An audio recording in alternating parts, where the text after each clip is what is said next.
കിട്ടാൻ പണി കിട്ടി മക്കളെ. ആന്റണിയും നവീനും കൂടി ഒന്നിച്ചു ചേർന്ന് ശ്രുതിനെ ടാപ്പിലാക്കാനുള്ള പരിപാടിയാണ് ഇന്നത്തെ എപ്പിസോഡിൽ. വളരെ ത്രില്ലിംഗ് ആയിട്ടുള്ള എപ്പിസോഡാണ് കേട്ടോ ഇന്നത്തെ ചെമ്പനീർപ്പൂവ്.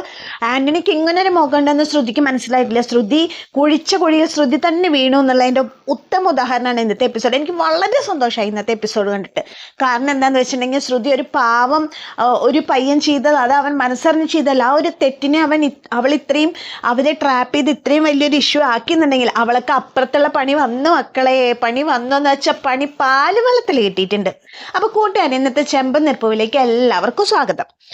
അങ്ങനെ രേവതിയുടെ അമ്മേനെ പോലീസ് പിടിച്ചുകൊണ്ടുപോയി. കാരണം ശരത്തിനെ കിട്ടാത്ത കാരണം കൊണ്ട് രേവതിയുടെ അമ്മേനെ പോലീസ് പിടിച്ചുകൊണ്ടുപോയി. ശരത്ത് സ്റ്റേഷനിൽ എത്തിയാൽ മാത്രമേ അമ്മ വിടൂ എന്ന് പറഞ്ഞിട്ടാണ് പോലീസ് പിടിച്ചുകൊണ്ടേക്കണത് എന്നാണ് രേവതിയുടെ അനിയത്തി ദേവു രേവതിയെ വിളിച്ച് കരഞ്ഞ് സംസാരിച്ചത്. ഇത് കേൾക്കുന്ന രേവതി കരയാണ്. അപ്പോൾ സച്ചി പറയേണ്ടത് വിഷമിക്കണ്ട, നമുക്ക് സ്റ്റേഷനിൽ പോവാം, കാണാം, സാറിനെ കാണാന്നൊക്കെ പറഞ്ഞിട്ട് അങ്ങനെ രേവതി സച്ചിയും കൂടി സ്റ്റേഷനിൽ പോകുമ്പോൾ ലക്ഷ്മീനെ പോലീസ് പിടിച്ചുള്ളിൽ വെച്ചേക്കാണ്. ദേവു ഫ്രണ്ടിലുണ്ട്. അപ്പോൾ രേവതിനെ കാണുമ്പോൾ ദേവു ഒക്കെ കരയാണ്. അമ്മേനെ രക്ഷിക്കണം ചേച്ചി എന്നൊക്കെ പറഞ്ഞിട്ട് കരയുമ്പോൾ സച്ചി പറയും വിഷമിക്കാതെ ദേവു നമുക്ക് നോക്കാന്ന് പറയുമ്പോൾ അവിടെ ചെല്ലുമ്പോൾ രേവതിയുടെ അമ്മ വളരെയധികം വിഷമത്തോടു കൂടി പോലീസുകാരുടെ അടുത്ത് നിൽക്കുന്ന കാഴ്ചയാണ് നമ്മൾ കാണുന്നത്. അപ്പോൾ സച്ചി അമ്മയെ വിളിക്കുമ്പോൾ എന്താ ഞാൻ ചെയ്യുക, ശരത്തിൻ്റെ അച്ഛൻ പോവാൻ കാരണം ശരത്താവാൻ കാരണം അവൻ്റെ അച്ഛൻ പോയി. ഇതുപോലെ ഒരു അവസ്ഥയിൽ പോലീസ് സ്റ്റേഷനിൽ ഇരിക്കേണ്ടി വന്നു. പിന്നെ അദ്ദേഹം ജീവനോടുകൂടി ഉണ്ടായിട്ടില്ല. ഇപ്പോൾ അവൻ കാരണം എനിക്കും ഇവിടെ ഇരിക്കേണ്ട ഒരു അവസ്ഥയായി. ചിലപ്പോൾ നമ്മുടെ ജീവിതത്തിൽ ഇങ്ങനെയൊക്കെ ഒരു യോഗം പറഞ്ഞിട്ടുണ്ടാവും, മക്കൾ കാരണം ഇങ്ങനെ വേദനിക്കാൻ എന്നൊക്കെ ഇങ്ങനെ പറയാണ് രേവതിയുടെ അമ്മ. വളരെയധികം വിഷമത്തോട് കൂടിയിട്ട് തന്നെ ലക്ഷ്മി ഇതൊക്കെ പറയുന്നത്. അപ്പോൾ സച്ചി പറയും വിഷമിക്കേണ്ട അമ്മേ, നമുക്ക് എന്തെങ്കിലും ചെയ്യാം, അല്ല ശരത്തിനെ ഇവിടെ കൊണ്ടുവന്നാൽ മാത്രമേ എന്നെ വിടുള്ളൂ എന്നാണ് പറഞ്ഞേക്കണത് എന്നൊക്കെ പറയുമ്പോൾ അമ്മ വിഷമിക്കാതിരിക്കേ, ഞങ്ങൾ സാറിനെ ഒന്ന് കണ്ട് സംസാരിക്കട്ടെ എന്ന് പറഞ്ഞിട്ട് സച്ചി രേവതിയും കൂടി SI സാറിനെ കാണാൻ പോവാണ്. അങ്ങനെ സച്ചി രേവതിയും ദേവും കൂടി സാറിന്റെ ക്യാബിനിൽ പോയി സാറേ ഞങ്ങൾ അമ്മേനെ ഇവിടെ കൊണ്ടുവന്നത് എന്നറിഞ്ഞിട്ട് വന്നതാണ് സാർ, അമ്മേനെ വിട്ടയക്കണം സാർ, അമ്മ ഒരു തെറ്റും ചെയ്തിട്ടില്ലല്ലോ എന്ന് പറയുമ്പോൾ SI പറയും നിങ്ങൾ പറയുമ്പോൾ അമ്മേനെ വിട്ടയക്കാനാണ് ഞാൻ ഇവിടെ ഇരിക്കുന്നത്, നിങ്ങൾക്കറിയില്ല വീഡിയോ സോഷ്യൽ മീഡിയയിൽ വൈറലാണ്, അവൻ ചെയ്ത തെണ്ടിത്തരം കാരണം കൊണ്ട് ഞങ്ങൾ പോലീസുകാർക്ക് പോലും ഇപ്പോൾ ഇവിടെ ഇരിക്കപ്പുറത്ത് ഇല്ലാത്ത അവസ്ഥയാണ്, എന്തൊക്കെ ബാഡ് കമൻസ് പോലീസിനെ പറ്റി വന്നുകൊണ്ടിരിക്കുന്നത് നിങ്ങളതെല്ലാം കണ്ടതല്ലേ, ഇതെല്ലാം കണ്ടിട്ടും അവൻ സ്റ്റേഷനിൽ ഹാജരായിട്ടില്ല, അവൻ സ്റ്റേഷനിൽ ഹാജരാവാത്ത സ്ഥിതിക്ക് ഞങ്ങൾ എങ്ങനെ അവൻ്റെ അമ്മയെ വിട്ടയക്കും, അവന് സ്റ്റേഷനിൽ ഹാജരാവട്ടെ, അപ്പൊ അവൻ്റെ അമ്മയെ വിട്ടയക്കാന്ന് പറയാണ്. അപ്പോൾ സച്ചി പറയും സാർ അമ്മ ഇതൊന്നും മനസ്സവാജ അറിഞ്ഞിട്ടില്ലല്ലോ സാർ, അമ്മ ഒരു തെറ്റും ചെയ്തിട്ടില്ല, അമ്മയ്ക്ക് വയ്യാത്തതാണ്, ഈ ഒരു അവസ്ഥയിൽ അമ്മേനെ ഇവിടെ നിർത്തരുത് സാർ എന്നൊക്കെ പറയുമ്പോൾ നിങ്ങൾ എന്തെന്നെ പറഞ്ഞിട്ടും കാര്യമില്ല സാർ, ഞങ്ങൾ സാറിന്റെ കാല് പിടിക്കാന്ന് പറയുമ്പോൾ പറയും നിങ്ങൾ എൻ്റെ കാല് പിടിച്ചിട്ടും കാര്യമില്ല, കൈ പിടിച്ചിട്ടും കാര്യമില്ല, ഇതിൽ എനിക്ക് ഒന്നും ചെയ്യാൻ പറ്റില്ല, നിങ്ങൾക്ക് അമ്മയെ വിടണമെന്നുണ്ടെങ്കിൽ നിങ്ങൾ പോയിട്ട് അവനെ കൂട്ടിയിട്ട് വാ, അവനെ ഇവിടെ ഹാജരാക്കുക, അപ്പൊ നിങ്ങളുടെ അമ്മേനെ വിടാന്ന് പറയാണ്. പക്ഷെ രേവതിയും സച്ചിയും ദേവും എത്ര പറഞ്ഞിട്ടും SI സാർ സമ്മതിക്കുന്നില്ല. അങ്ങനെ അവര് SI സാർ ഒരു പോലീസ് കോൺസ്റ്റബിളിനെ വിളിച്ചിട്ടോ ഇവരെ പിടിച്ച് പുറത്താക്കുന്ന് പറയാണ്. ഇനി നിങ്ങൾ ഇവിടുന്ന് പോയില്ലെങ്കിൽ നിങ്ങളതിനെയും കൂടി പിടിച്ച് ഞാൻ ലോക്കപ്പിൽ ഇടുന്ന് പറയാണ്. അങ്ങനെ SI വിളിച്ച് പറഞ്ഞിട്ട് കോൺസ്റ്റബിൾ വന്നിട്ട് സച്ചിനെയും രേവതിനെയും ഒക്കെ പിടിച്ച് പുറത്താക്കാണ്. അപ്പോൾ അവർ അമ്മയുടെ അടുത്തോണ്ട് പറയാണ് അമ്മേ അവർ വിടില്ല എന്നാണ് പറയണത്, ഞങ്ങൾ എന്തെങ്കിലും ഒരു വഴിയുണ്ടോ നോക്കട്ടെ എന്നൊക്കെ പറയാണ്.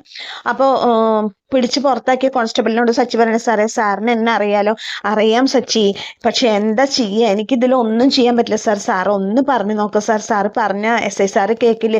ഇല്ല സച്ചി ഞാൻ പറഞ്ഞിട്ട് ഒരു കാര്യമില്ല, കാരണം ഇത് ഇത്രയും ഗുരുതരമായിട്ടുള്ള ഒരു വിഷയമാണ്, നിങ്ങളൊരു കാര്യം ചെയ്യും, എങ്ങനെയെങ്കിലും അവനെ കൊണ്ടുവന്ന് ഹാജരാക്കാൻ നോക്ക്, എവിടെന്നെങ്കിലും തപ്പിപ്പിടിച്ച് കൊണ്ടുപോവാ എന്നൊക്കെ പറയാണ്. അപ്പോൾ സച്ചി പറയും അവൻ എവിടെയാന്ന് പോലും ഞങ്ങൾക്ക് അറിയില്ല സാർ, പിന്നെ എങ്ങനെ കൊണ്ടുവരിക എന്നൊക്കെ ചോദിക്കുകയാണ്. എന്തായാലും നിങ്ങൾ നോക്ക്, എന്തെങ്കിലും ഒന്ന് ശ്രമിക്കുക, അല്ലെങ്കിൽ നിങ്ങളൊരു കാര്യം ചെയ്യേ, എങ്ങനെങ്കിലും അവനെ പിടിച്ചിവിടെ എങ്ങനെങ്കിലും കണ്ടുപിടിച്ച് കൊണ്ടുപോവാ, അപ്പൊ നിങ്ങൾക്ക് നിങ്ങളുടെ അമ്മേനെ കൂട്ടിയിട്ട് പോവാന്ന് പറയാണ്. ആ സമയത്ത് SI പുറത്തേക്ക് ഇറങ്ങാൻ തുടങ്ങുമ്പോൾ സാറ് പറയണ കോൺസ്റ്റബിൾ പറയണത് SI സാറ് പുറത്തേക്ക് പോകണം പറയുമ്പോൾ ഇവര് സാറ് ജീപ്പിൽ കയറാൻ മുമ്പ് ജീപ്പിന്റെ പിന്നാലെ പോയിട്ട് പറയണ സാർ എങ്ങനെയെങ്കിലും ഞങ്ങളുടെ അമ്മയെ വിട്ടയക്കണം സാർ, വയസ്സായി അമ്മയാണ്, അമ്മയ്ക്ക് ഇതൊന്നും താങ്ങാൻ പറ്റില്ല, അമ്മ ആകെ കിടപ്പാവും സാർ, പ്ലീസ് സാർ ഞങ്ങൾ കാല് പിടിക്കാം, ഞങ്ങൾ അവൻ എവിടെ ഉണ്ടെങ്കിലും ഇങ്ങോട്ട് കൊണ്ടുവരാം സാർ എന്നൊക്കെ പറയണം. അപ്പൊ SI സാർ ഇങ്ങനെ ആലോചിച്ചിട്ട് പറയണം ഇതൊരു വല്ലാത്ത കഷ്ടമായല്ലോ, എന്തൊരു കഷ്ടം അത്, അവൻ വരാത്തോണ്ടല്ലേ ഇപ്പൊ ഇങ്ങനെയൊക്കെ ചെയ്യേണ്ടി വന്നില്ലെങ്കിൽ എനിക്ക് നിങ്ങളുടെ അമ്മേനെ പിടിച്ചു കൊണ്ടുവരേണ്ടി വരും സാർ, പ്ലീസ് സാർ ഒന്ന് ഞങ്ങൾ സഹായിക്കണം സാർ എന്ന് പറയുമ്പോൾ SI സാർ പറയണേ ശരി എങ്കിൽ ഞാനൊരു കാര്യം ചെയ്യാം, നാളെ ഒറ്റ ദിവസം, ഇന്നത്തെ ഒരൊറ്റ ദിവസം നിങ്ങൾക്ക് തരാം. നാളെ ശരത്തിനെ നിങ്ങളിവിടെ ഹാജരാക്കി കഴിഞ്ഞിട്ടുണ്ടെങ്കിൽ നിങ്ങൾക്ക് ഹാജരാക്കാന്നുണ്ടെങ്കിൽ നിങ്ങൾക്ക് ഇപ്പം അമ്മേനെ കൊണ്ടുപോകാം. ഒറ്റ ദിവസം സമയം തരുള്ളൂ. നിങ്ങൾ ശരത്തിനെ ഇവിടെ ഹാജരാക്കണം പറയുമ്പോൾ സച്ചി പറയും എവിടെ ഉണ്ടെങ്കിലും ഞങ്ങൾ അവനെ അന്വേഷിച്ച് കൊടുന്ന് ഇവിടെ ഹാജരാക്കാം സാർ. ഇന്നത്തെ ഒരു ദിവസം ഞങ്ങൾക്ക് തരില്ല, ഒരു ദിവസത്തെ സമയം തരാം, നാളെ ഇവിടെ ഹാജരാക്കണം എന്ന് പറയാണ്. തരാം സാർ, ഞങ്ങളുടെ അമ്മേനെ ഒന്ന് വിട്ടയക്കണം സാർ എന്ന് പറയുമ്പോൾ SI പറയാണ് കോൺസ്റ്റബിളോട്ടോ ആ സ്ത്രീനെ വിട്ടയക്കേ എന്ന് പറയണം. ഇതേ തന്നില്ലെങ്കിൽ അറിയാലോ, ഞാൻ വീണ്ടും പിടിച്ചോടുന്ന പിന്നെ ഇവിടെ ഇല്ല, പിന്നെ നേരെ ജയിലിലേക്കാവും, നിന്റെ അമ്മേനെ വിടാന്നൊക്കെ പറയാണ്. അങ്ങനെ അമ്മേനെ വിട്ടയക്കാൻ പറഞ്ഞ അങ്ങനെ.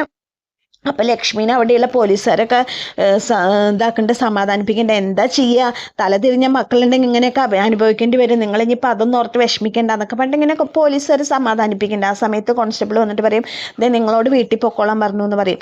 അപ്പോഴേക്കും രേവതി സച്ചിയൊക്കെ കൂടി വരും. ലക്ഷ്മി പുറത്തേക്ക് ഇറങ്ങും, സ്റ്റേഷനിൽ പുറത്തേക്ക് ഇറങ്ങുമ്പോൾ രേവതി വന്ന് കെട്ടിപ്പിടിച്ച് ഉറക്കെ കരയാണ്, വിഷമിക്കേണ്ട അമ്മേ ഒന്നുമില്ല എന്നൊക്കെ പറയാണ്.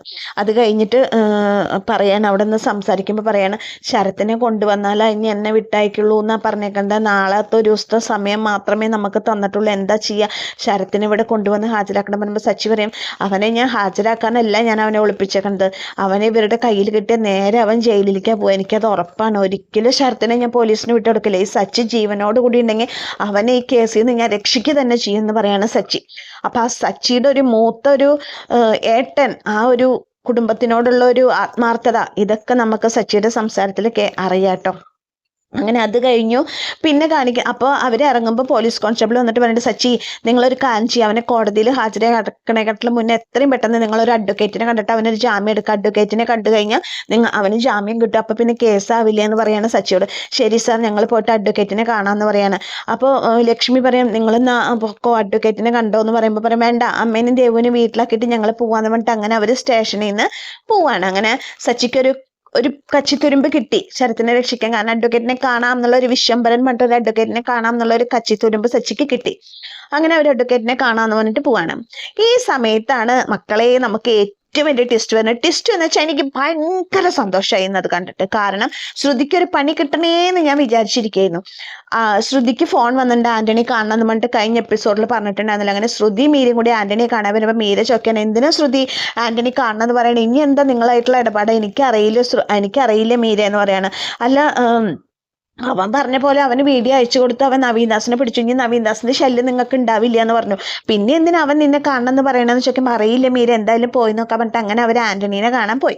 ആന്റണിയുടെ ഓഫീസിൽ ചെന്ന് ആന്റണി കണ്ടപ്പോൾ ആന്റണിയോട് ചോദിക്കും എന്താ ആന്റണി എന്തിനാ കാണണം എന്ന് പറഞ്ഞു ചോദിക്കുമ്പോൾ ഒരു വലിയ പ്രശ്നമുണ്ട്. ശ്രുതി പറയും എന്താ ആന്റണി പ്രശ്നം എന്ന് ചോദിക്കുമ്പോൾ അതൊക്കെ ഉണ്ട്, ഞാൻ പറയാം, ഇതിപ്പോൾ പറയാനുള്ളതല്ല നേരിട്ട് കാണാനുള്ളതാ പറഞ്ഞിട്ട് ആന്റണി അവരെ ഒരു റൂമിലേക്ക് കൊണ്ടുപോവാണ് കേട്ടോ.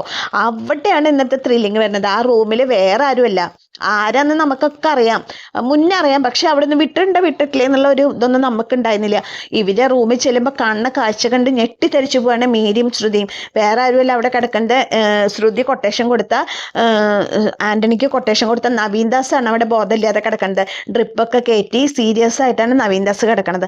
അപ്പൊ ആന്റണി പറയാണ് കണ്ടില്ലേ നമ്മുടെ കയ്യിൽ നിന്നൊക്കെ പോയി. ശ്രുതി പറയുമ്പോൾ ശ്രുതിയൊക്കെ എന്ത് പറ്റി ഇവന്, എന്താ ഇവൻ ഇങ്ങനെ കിടക്കണ ചോദിക്കാൻ പറയും ഞങ്ങളൊന്ന് പെരുമാറിയത് എൻ്റെ ശ്രുതിയെ, പക്ഷെ അത് ഈ നിലയ്ക്കായി അവനത് താങ്ങാനുള്ള ശക്തി ഉണ്ടായില്ല, അവനിപ്പോൾ സീരിയസ് ആണ്, ഞാനൊരു ഡോക്ടറെ കൊണ്ടുവന്ന് നോക്കിച്ചു, അപ്പോൾ പറഞ്ഞത് സീരിയസ് ആണ്, എത്രയും പെട്ടെന്ന് ഹോസ്പിറ്റലിലേക്ക് മാറ്റണം എന്നാ പറഞ്ഞു. ഓ എന്നെ ആന്റണി നീ എന്തിനാ ഇങ്ങനെ തല്ലിച്ചതച്ച് ചോദിക്കാണ് മീര. പിന്നെ തല്ലാതെ, ഇതൊന്നും ഒരു തല്ലല്ല, പക്ഷെ ഇതൊന്നും അവന് സഹിക്കാനുള്ള ശക്തി ഉണ്ടായില്ലേ ശ്രുതി, അതാണ്. ഈശ്വര ഇനിയിപ്പോൾ ഹോസ്പിറ്റലിൽ കൊണ്ടുപോയി കിടത്തേണ്ടി വരില്ല, ഹോസ്പിറ്റലിൽ കൊണ്ടുപോയി എന്തായാലും അത് പോലീസ് കേസാവും, പോലീസ് എന്നെ പിടിക്കും ഇവനെ പിടിക്കും, ഞങ്ങളെന്നെ വിളിച്ച് ചോദ്യം ചെയ്താൽ ഞങ്ങൾ എന്തായാലും ഉള്ള കാര്യങ്ങൾ മുഴുവൻ പറയും, നീയും കുടുങ്ങും ശ്രുതി എന്ന് പറയണം. അപ്പോൾ ശ്രുതി ഞെട്ടാണ്, ആന്റണി നീ എന്തിനാ എന്നോട് ഇങ്ങനെ പറയണം, ഞാൻ എന്ത് ചെയ്യട്ടെ, ഞാൻ പറഞ്ഞിട്ടാണോ നീ നവീൻദാസിനെ അടിച്ചതെന്ന് ചോദിക്കാണ് ശ്രുതി. നീ പറഞ്ഞിട്ടാണല്ലോ ഞാൻ അടിച്ചത്, നീയല്ലേ പറഞ്ഞ ഇനി ഇവന്റെ ശല്യം ഉണ്ടാവരുത്, ഇവൻ ഇനി എൻ്റെ പിന്നാലെ നിന്ന് ശല്യപ്പെടുത്തരുത്, നീയല്ലേ പറഞ്ഞത്. ഒരു കാര്യം എനിക്ക് ഉറപ്പാ, നീ നിന്റെ കുടുംബത്തിനെ ചതിക്കാൻ നല്ല കനത്തിൽ നീ എന്തോ ചെയ്തിട്ടുണ്ട് നിന്റെ ഫാമിലിനെ ചതിക്കാൻ. ആ ചതി എന്താന്ന് ഇവനറിയാം, അതാണ് നീ അവനെ ഇങ്ങനെ ഭയക്കുന്നതെന്ന് എനിക്കറിയാം. എന്തായാലും പോലീസ് പിടിച്ച എല്ലാ സത്യങ്ങളും പുറത്താവും എന്ന് പറയാണ്. ഇനിയിപ്പോൾ എന്താ നമ്മൾ ചെയ്യുക, ഇങ്ങനെ ഇട്ടാൽ പറ്റില്ല, എത്രയും പെട്ടെന്ന് നമുക്ക് ഇവനെ ഹോസ്പിറ്റലിൽ എത്തിക്കണം എന്ന് പറയാണ്. ഒരു കാര്യം ചെയ്യാം, എൻ്റെ പരിചയത്തിൽ വയനാട്ടിലൊരു ചികിത്സാ കേന്ദ്രം ഉണ്ട്, അവിടെ കൊണ്ടുപോയിട്ട് നമുക്ക് ഇവനെ ചികിത്സിപ്പിക്കാം, ആരും അറിയൂല, വേഗം ചികിത്സിപ്പിച്ച് സുഖമായിട്ട് ഇവനെ ബോംബെക്ക് പാക്ക് ചെയ്യണമെന്ന് വിചാരിച്ചിട്ടാണ് ഞാൻ ഇരിക്കണേന്ന്, ആദ്യം എൻ്റെ മാറട്ടെ എന്നൊക്കെ പറയണം. അപ്പോൾ ശ്രുതി പറയണം ശരി ആൻ്റണി ഇനി വെച്ചോണ്ടിരിക്കണം, നമുക്ക് എത്രയും പെട്ടെന്ന് ഇവനെ ചികിത്സിപ്പിക്കണം എന്ന് പറയണം.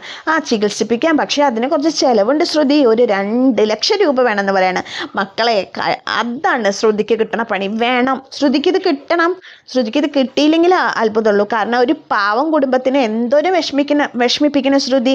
അങ്ങനെ 2 ലക്ഷം രൂപ, ഞാൻ എന്തിനാ നിനക്ക് 2 ലക്ഷം രൂപ തരണേ, പിന്നെ ചികിത്സയ്ക്ക് ചെലവ് വേണ്ടേ ചൊക്കെയാണ് ആൻ്റണി. അപ്പം മീര പറയും നീ പണം പലിശയ്ക്ക് കൊടുക്കുന്നവനല്ലേ, നിൻ്റെ ഇഷ്ടം പോലെ പൈസ ഉണ്ടല്ലോ, നിനക്കെടുത്ത് ചികിത്സിച്ചൂടെ ചോദിക്കുമ്പോൾ ആൻ്റണി പറയും അതിൻ്റെ ആവശ്യം എന്താ, എനിക്ക് വേണ്ടിയിട്ടല്ലല്ലോ ഇവനെ തല്ലിയത്, ശ്രുതിക്ക് വേണ്ടിയിട്ടല്ലേ, എൻ്റെ കിടക്കണ പണം ഇവനെ ചികിത്സിപ്പിക്കല്ല, ഇവൻ ചികിത്സിച്ച് ഇവൻ ഭേദമാവണമെന്നുണ്ടെങ്കിൽ അതിൻ്റെ ഉത്തരവാദിത്വം ശ്രുതിക്കാം. ശ്രുതി കൊണ്ടുവരുന്ന പണം ശ്രുതി പണം കൊണ്ടുവന്ന് തന്നില്ല എന്നുണ്ടെങ്കിൽ വേണ്ട, അവൻ ഇവിടെ കിടന്ന് ഒരാഴ്ചയുള്ളിൽ ഇവൻ മരിച്ചു പോയാൽ എന്തായാലും പോലീസും കേസാവും, ശ്രുതി കുടുങ്ങും എന്ന് പറയണം. ഇത് കേൾക്കുമ്പോൾ ശ്രുതി ആകെ പെട്ടു കേട്ടോ, ശ്രുതിക്ക് ആകെ ടെൻഷനാവണം. അപ്പോൾ ശ്രുതി ഞാൻ എവിടുന്ന് ആൻ്റണി 2 ലക്ഷം രൂപ ഉണ്ടാക്കുക, എൻ്റെ കയ്യിൽ പൈസയൊന്നും ഇല്ല എന്ന് നിനക്ക് അറിഞ്ഞൂടെ, നീ വിചാരിച്ചാലാണോ പൈസ ഉണ്ടാക്കാൻ പാടെ, നീ ആരുടെടുത്തെങ്കിലും കടം മേടിച്ചിട്ട് വാ ശ്രുതി, ഞാൻ കൊണ്ടുവന്ന ഉടനെ ഞാൻ വിനയം കൊണ്ട് പൊക്കോണ്ട് വയനാട്ടിലേക്കെന്ന് പറയാണ്. അപ്പോൾ ശ്രുതി പറയണം ഞാൻ നോക്കട്ടെ, നിവർത്തിയില്ലാണ്ട് ആയില്ലേ, ഞാൻ നോക്കട്ടെ എവിടുന്നെങ്കിലും പൈസ കിട്ടും നോക്കട്ടെ ആൻ്റണി എന്ന് പറഞ്ഞിട്ട് ശ്രുതി മീരേനെയും കൂട്ടി അവിടുന്ന് പോരുകയാണ്. ഇപ്പം എന്തായി, ശ്രുതിക്ക് ചെയ്തിട്ടുള്ള എൻ്റെ തിരിച്ചടി ശ്രുതിക്ക് തന്നെ കിട്ടി.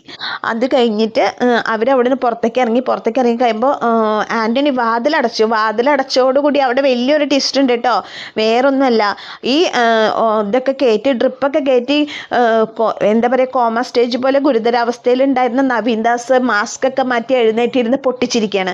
അപ്പൊ എന്താണ്, ആന്റണി നവീൻ ദാസും കൂടിയിട്ടുള്ള ഒത്തുകളി, ശ്രുതിക്കെതിരെയുള്ള ഒത്തുകളിയാണ് അവിടെ വന്നേക്കണത്. അപ്പൊ നവീൻ ദാസ് പറയണ അവള് ഇനി 2 ലക്ഷം രൂപയും കൊണ്ട് വരും, ഇപ്പൊ തൽക്കാലം ഇത് പോരെ നിനക്ക്, ഞാൻ പോട്ടെ ചോദിക്കണം. അപ്പൊ ആന്റണി നിക്ക്, പോവാൻ വരട്ടെ, നീ ഇവിടെ ഇരിക്കേ, നമുക്ക് ഇനി ഇടയ്ക്കിടയ്ക്ക് പൈസ വേണമെങ്കിൽ നമുക്ക് ശ്രുതിനെ അങ്ങനെ ബ്ലാക്ക് മെയിൽ ചെയ്തല്ലേ പറ്റൂ, അല്ലാണ്ട് വേറെ നിവർത്തിയില്ലല്ലോ പറയുമ്പോൾ നവീൻ ദാസ് പറയണ ആന്റണി നീയായിട്ടുള്ള കൂട്ടുകച്ചവടം എനിക്ക് വളരെ ഇഷ്ടമായി പറയണ, നമ്മളിനി എന്തൊക്കെ ചെയ്യാൻ കിടക്കണോ നവീൻ ദാസേ എന്ന് പറഞ്ഞിട്ട് അങ്ങനെ അവർ രണ്ടുപേരും കൂടിയിട്ട് ശ്രുതിനെ കൊടുക്കാനുള്ള പ്ലാനിങ് ആണ്. അവർ ആർമാദിച്ചിട്ട് അവരിനി ശ്രുതിനെ പിഴിഞ്ഞ് ആൻ്റണി പറയുന്നുണ്ട് ഇനി നോക്കിക്കോ നീ, ഞാൻ അവളെ ബ്ലാക്ക് മെയിൽ ചെയ്ത് അവളുടെ ഹസ്ബൻഡിൻ്റെ കട അടക്കം ഞാൻ വിപ്പിക്കുന്നു പറയണം. അങ്ങനെ ശ്രുതിക്കെതിരെയുള്ളൊരു വലിയ ട്രാപ്പിലാണ്, ശ്രുതിക്കൊരു വലിയ ട്രാപ്പാണ് കുടുക്കിയിട്ടിരിക്കുന്നത് ആൻ്റണി നവീൻ ദാസും കൂടിയിട്ട്. അങ്ങനെ അത് കഴിഞ്ഞു പിന്നെ കാണിക്കുന്നത് സച്ചി രേവതിയും കൂടി അഡ്വക്കേറ്റിനെ കാണാൻ പോയി വിശ്വംഭരൻ സാറിനെ കാണാൻ പോയി. നമസ്കാരം സാർ പറയുമ്പോൾ സച്ചിയല്ലേ ചോദിക്കുമ്പോൾ അതേ സാർ, സാറിന് എങ്ങനെ എന്നെ മനസ്സിലായി ചോദിക്കുമ്പോൾ പറയും ശരത്തിൻ്റെ കേസിൻ്റെ കാര്യം പറയാനല്ലേ നിങ്ങൾ വന്ന, അതേ സാർ എന്നെ പോലീസ് സ്റ്റേഷനിൽ നിന്ന് കോൺസ്റ്റബിൾ വിളിച്ചിട്ടുണ്ടായിരുന്നു, അദ്ദേഹം എല്ലാ വിവരം എന്നോട് പറഞ്ഞു, അപ്പോൾ എങ്ങനെയെങ്കിലും അവനെ രക്ഷിക്കണം സാർ, അവൻ പരീക്ഷ എഴുതാതിരിക്കുന്ന കുട്ടി, അവൻ്റെ ഭാവി വെള്ളത്തിലാക്കരുത് സാർ, പ്ലീസ് സാർ എങ്ങനെയെങ്കിലും അവനെ സഹായിക്കണം പറയണ രേവതി. നമുക്ക് നോക്കാം, എന്തായാലും അവൻ പോലീസ് സ്റ്റേഷനിൽ പിടികിട്ടാതിരുന്നത് നന്നായി, എന്തായാലും അത് നന്നായി, അവൻ പോലീസ് സ്റ്റേഷനിൽ പിടികിട്ടിയിരുന്നെങ്കിൽ പെട്ടേനെ, പിന്നെ ഒരിക്കലും അവന് ജാമ്യം കിട്ടില്ലായിരുന്നു. നിങ്ങൾ അവൻ എവിടെയുള്ളത് ചോദിക്കുമ്പോൾ സച്ചി രേവതി പറയണില്ല, നിങ്ങൾ എന്നോട് പറഞ്ഞോ, പോലീസിനോട് പറയണ്ട, പക്ഷെ എന്നോട് പറഞ്ഞോ അവൻ എവിടെയുള്ളതെന്ന് അറിഞ്ഞിട്ടുണ്ടെങ്കിൽ ഒരിക്കലും പോലീസിന് പിടി കൊടുക്കരുത്, എവിടെയാണെന്ന് എന്നോട് പറഞ്ഞുകൊണ്ട് കുഴപ്പമൊന്നുമില്ല പറയുമ്പോൾ സച്ചി പറയാം അത് എൻ്റെ ഒരു കൂട്ടുകാരൻ്റെ വീട്ടിലാണ് സാർ ഉള്ളത് പറയണം. അപ്പോൾ അഡ്വക്കേറ്റ് പറയണം നന്നായി, പിടി കൊടുക്കരുതിട്ട പോലീസിന് പിടി കൊടുത്തു കഴിഞ്ഞാൽ പിന്നെ അവൻ്റെ കാര്യം കട്ടപ്പോകുക, പിന്നെ അവന് ജാമ്യം കിട്ടില്ല. എന്തായാലും ഒരു കാര്യം ചെയ്യും, പരാതി കൊടുത്തത് നിങ്ങളുടെ അമ്മയല്ലേ, അമ്മയോട് തന്നെ പറഞ്ഞു കഴിഞ്ഞാൽ അമ്മ പരാതി പിൻവലിച്ച തീരാവുന്ന പ്രശ്നമല്ലേ ഉള്ളൂ എന്ന് പറയാണ്.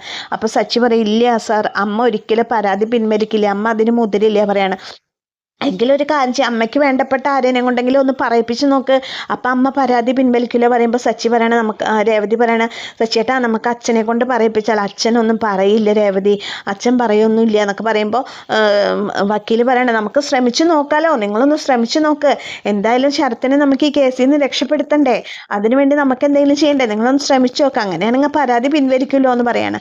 അപ്പോൾ സച്ചി പറയണ ശരി സാർ ഞങ്ങളൊന്ന് അച്ഛനോട് സംസാരിച്ചിട്ട് വരാമെന്ന് പറഞ്ഞിട്ട് അങ്ങനെ സച്ചി രേവതി കൂടിയിട്ട് അഡ്വക്കേറ്റിൻ്റെ അവിടുന്ന് യാത്ര പറഞ്ഞിട്ട് ഇറങ്ങണ ഭാഗത്താണ് ഇന്നത്തെ എപ്പിസോഡിൻ്റെ ക്ലൈമാക്സ് വരുന്നത്.